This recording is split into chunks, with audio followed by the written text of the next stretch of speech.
Book where every single character had the exact same personality and experienced all the same emotions at exactly the same time? Probably not. That's because stories are more interesting with characters who think, feel, and behave differently, just like people in real life. Paying attention to similarities and differences between characters can help you better understand who the characters are and how they're feeling. It can be especially helpful to pay close attention to the characters' actions, what they do, and their dialogue, what they say. Today, we're going to practice comparing and contrasting characters in short stories. Here's our first story. Alex pressed her face against the glass of the snake exhibit. Whoa, check out that boa constrictor. I can see his forked tongue flicking out. Meanwhile, Sophia hung back, feeling a clammy coldness spread on her palms. Alex turned to Sophia. Oh, sorry, I forgot that snakes aren't your thing. We can stay here longer if you want, Sophia said. She knew how much Alex loved reptiles. Nah, there are plenty of other animals to check out.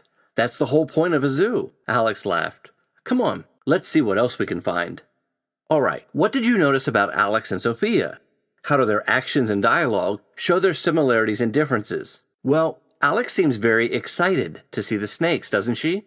She's literally pressing her face against the glass to get a better look. Her dialogue shows her excitement too. She says, whoa, and excitedly talks about the boa constrictor's tongue. Now let's turn to Sophia. Is she excited? It doesn't seem like it. Her actions show that she's feeling nervous. See how she hangs back, not getting too close to the snakes? And her hands are cold and clammy. That sometimes happens when people are anxious. So we've spotted a difference between these characters. Alex is feeling excited. Sophia is feeling nervous. But do these characters have anything in common? Well, they both seem to be pretty thoughtful. Did you notice how they pay attention to each other's feelings? Here, Sophia knows that Alex loves reptiles, so she offers to stay longer at the exhibit, even though she doesn't like snakes herself. That's so kind of her. And Alex shows that she's thoughtful too. Here, she's willing to move on from the snakes, an exhibit she likes a lot, because she knows it's making Sophia uncomfortable. Great work on this one. Let's take a look at another story. Ready? Let's read. Did you know that the Wild Wolf coaster is 371 feet tall? Paul said. Whoa, really? No way, Jason replied, hurrying to keep up. And it can go up to 110 miles per hour, Paul added. The Silver Stallion used to be the fastest coaster in the state, but now this one is. Jason skipped up to the entrance of the roller coaster. At the height check, he stretched himself as tall as possible, his heart pounding. The roller coaster attendant shook her head. Sorry, you're not quite tall enough. What? No, Jason exclaimed. Don't worry, we'll ride together next year, Paul promised, patting Jason on the shoulder. Jason hung his head and stepped aside as Paul headed to the roller coaster car. All right, this time we'll keep track of the similarities and differences we find between the characters in this chart. So what do Paul and Jason have in common? Well, they both seem eager to ride the roller coaster, don't they? Look here. Paul must be eager to get to the coaster because Jason has to hurry to keep up with him. And here, Jason stretches himself tall at the height check, and his heart is pounding. That shows he really wants to ride this roller coaster. So being eager is something that's true for both Paul and Jason.